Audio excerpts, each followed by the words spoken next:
Mga kababayan, ang Presidente ng Republika ng Pilipinas, His Excellency Ferdinand R. Marcos Jr.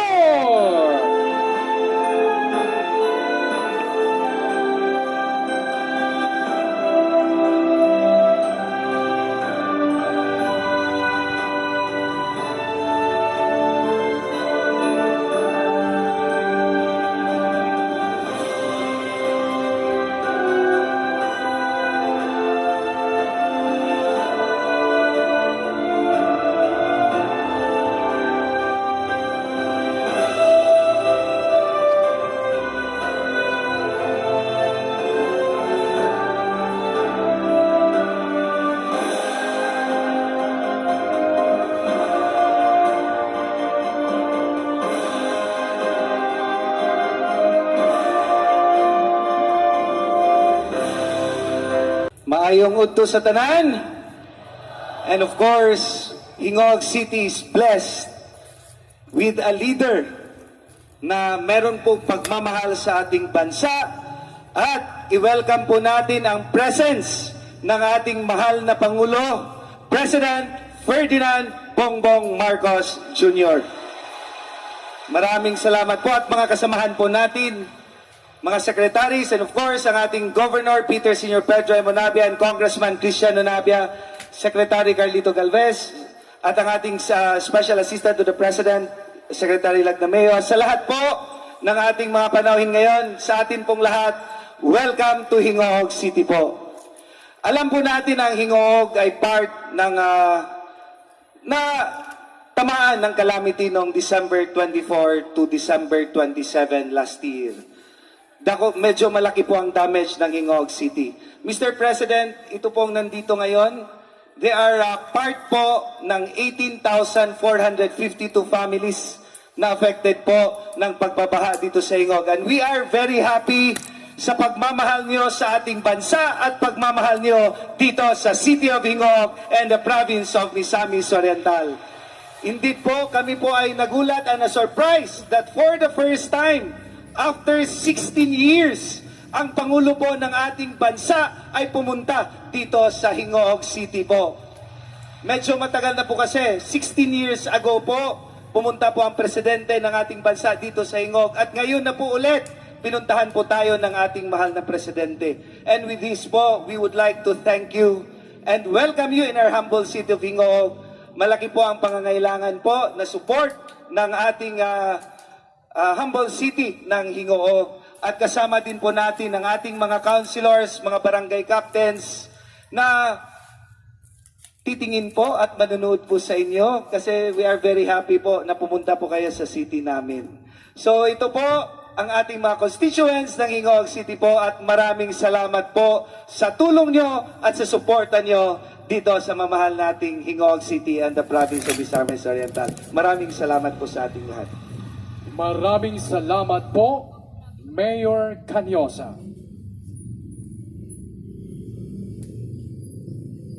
Sa puntong ito, inanyayahan po natin si Governor Peter Sr. Pedro Onabia na magpapakilala po sa ating panauhing pandangal.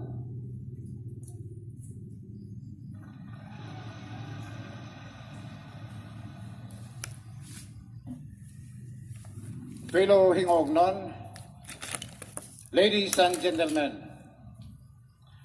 the President of the Republic of the Philippines, His Excellency Ferdinand Bongbong Marcos Jr. Please rise. Palihog Tindo. Maraming salamat. Thank you, Kop, sa iyong pagpakilala. Maraming salamat. Pag-upo na, please sit down. Pag hindi kayo nakaupo, hindi ko pwedeng habaan yung aking speech ng gusto.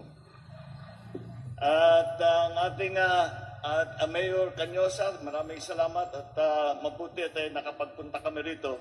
Alam nyo, mula nung dumating ang balita na bago ng Pasko, na patuloy na yung ulan, at dumarating na yung balita sa amin, mga report sa amin, na nagkakabaha, ay gusto na namin makapunta, ngunit yung weather, hindi kami makalipad. Ayaw ng mga piloto. In fact, yung galing kami sa Usamis, lilipad din kami doon sa flood hit area. Hindi na nakalipad yung helicopter dahil masyadong mababang ulap. Kaya this was our first chance. Ako'y nandito upang tignan kung ano ba talaga ang nangyari at kung ano yung mga kailangan gawin. At tiyakin na yung mga na wala sa tahanan, mga evacuee, ay nasa inyo lahat ng inyong pangangailangan. At siyempre pagka may ganito, pagka may disaster na ganito, nagkabaha, ay unang-una ay siyempre sinasalba namin lahat yung mga na-stranded, dadali natin sa evacuation center. Bago yun, may pre-evacuation.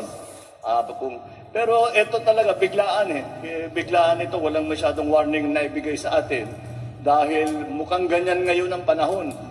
Kung minsan, kung titignan mo, maayos naman, sabi, hindi naman uulan. Bigla na lang magkakaroon ng malaking ulan. Kaya't ganyan ang nangyari sa atin ngayon. Kaya't medyo nabigla tayo. Ngunit, nakapag-respond ka agad ang LGU. Siyempre, ang first responder lagi is the LGU. And the LGUs are the ones that are our frontliners. At the very start ng isang disaster, talaga silang una ninyong makikita. At sumunod na dyan, siyempre, inukuha lahat ng mga na hindi pa na-evacuate o biglang nadaanan ng baha. Tapos susunod dyan, siyempre, ito na yung evacuation, yung pagsuporta sa inyo. Kaya tinitiyak namin na lahat kayo na hindi pa makauwi sa inyong mga tahanan at nandito pa sa mga evacuation center ay nasusuportahan, naaalagaan, meron kayong kinakain, meron kayong tinutulugan, at sa lalong madaling panahon, gagawin namin yung mga partially damaged. Kasi pag tinitignan namin yung mga report, meron yan how many households, ilang household ang sira. Meron yung completely damaged, meron naman yung partially damaged. Yung mga partially damaged, pag pwede nang balikan, magdadala rin kami ng rebuilding material para naman maayos ninyo yung mga bahay. Yung mga completely destroyed na bahay, ay titignan natin kung pagawa na lang tayo, pwede pang magpagawa ng bago o idadali na namin sa resettlement center kung saan meron bibigay ang National Housing Authority na magbibigyan ng pagkakataon para makatira doon sa ating mga resettlement areas. Kaya patuloy ang aming ginagawa at titiyakin namin na habang nandito pa kayo, we will make sure na kayo ay lahat ng pangangailangan ninyo ay nakukuha ninyo. Andiyan ang ating mga magigiting na DSWD workers at masyadong wala nang Pasko itong mga ito. Hindi na nagpasko itong mga ito dahil nga inaalalayan kayong lahat. Kaya't patuloy ang kanilang trabaho, hindi sila alis na hanggat lahat kayo, unang-una hanggat lahat kayo ay makauwi na.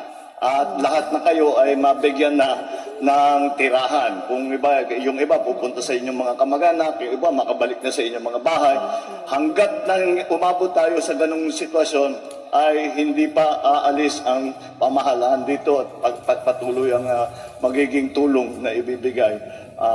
Kaya nandito kami para mag-witness, makasiguro na maayos ang ating pag-distribute ng ating mga relief goods at lahat ng kagaya ng aking nasabi, hindi lamang pagkain, kung hindi yung mga ibang pangangailangan din. Kaya ako'y mabuti naman at nabigyan ng pagkakataon para makita ko, makilala ko kayong lahat at makita ko kung ano ang inyong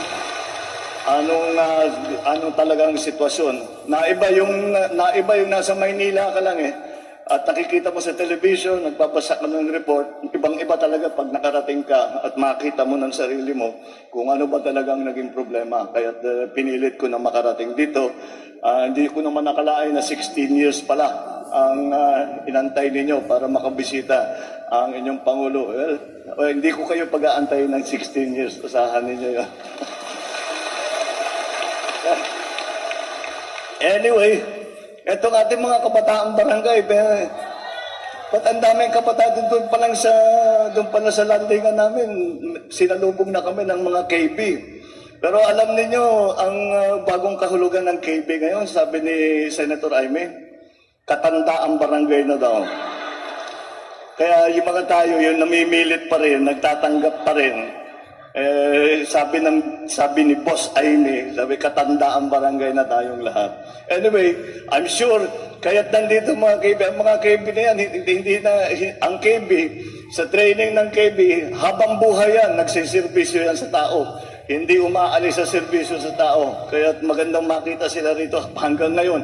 Ilang taon na ito, 30 taon na, 40 taon na ito, sila'y patuloy pa rin ang serbisyo. Yan din ang inyong gobyerno, ganyan din ang inyong pamahalaan. Patuloy lang ang aming pag-monitor sa inyo at pagtiyak na kayo ay secure, kayo naman ay kahit papano nabibigyan ng tulong at ginagawa namin lahat upang makauwi na kayo at mabalik na kayo sa inyong mga tahanan at makabalik na kayo sa inyong mga trabaho.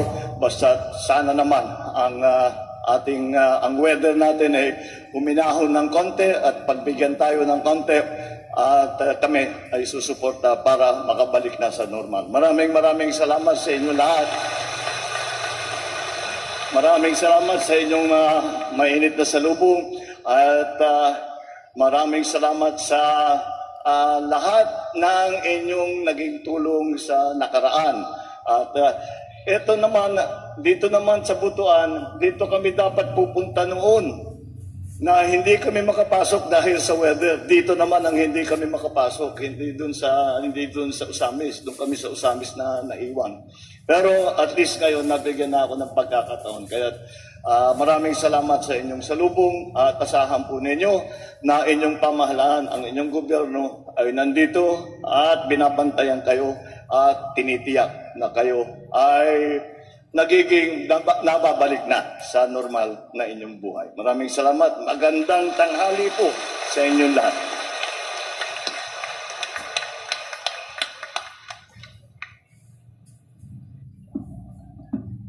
Maraming salamat po, Mr. President.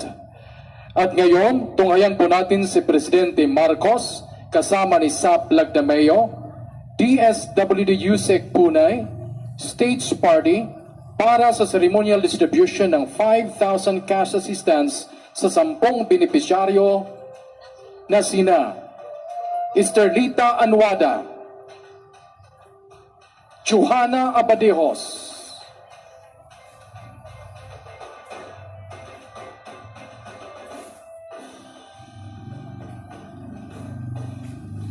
Johanna Abadejos,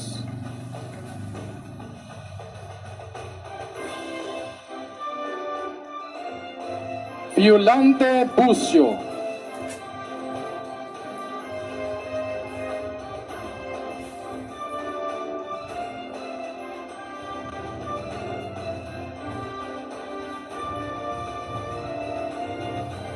Rodney Actub,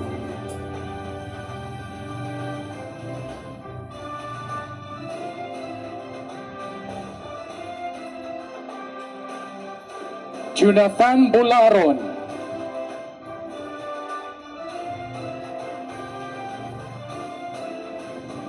Ricky Bucio,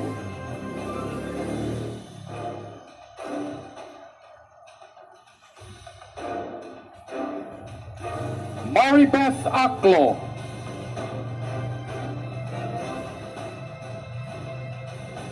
Wena Bagdok,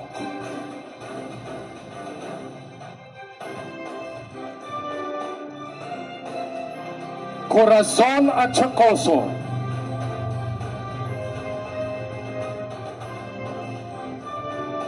at si Marjoline Bueno.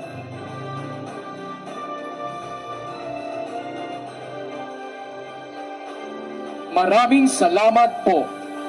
Maliban po sa 5,000 cash assistance, tungayan din po natin si Presidente Marcos kasama ni Sap Lagdameo, Yusek Punay, Stage Party para sa ceremonial distribution ng family food packs para sa 10 benepisyaryo na sina Maria Estrella Pirondo,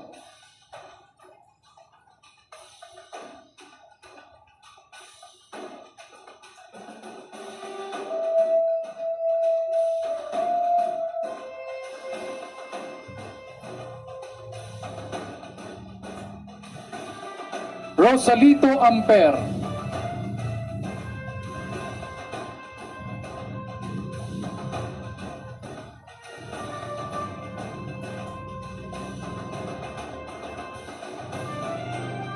Wilbert Balatero.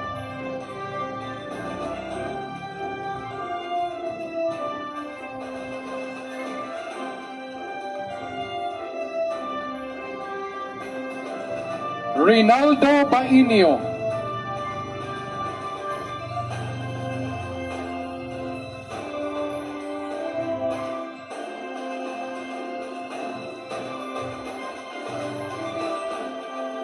Macrina Parnada.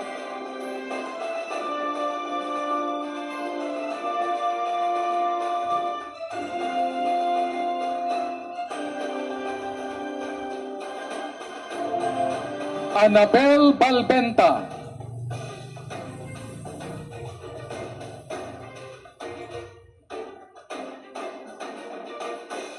Sandro Apolinar.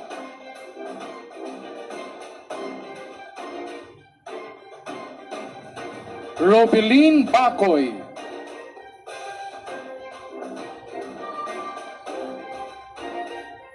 Shara Chen Kagape.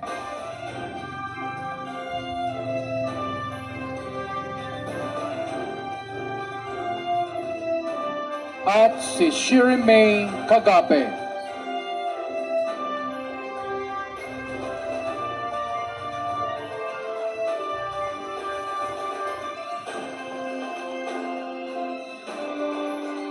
Maraming salamat po, Mr. President. Nagpapasalamat po sa inyong presensya at suporta para sa mga kababayan natin sa Misamis Oriental. Dito na po nagtatapos ang ating programa. Muli, mga kababayan, ang Presidente ng Republika ng Pilipinas, His Excellency, Group P po tayo.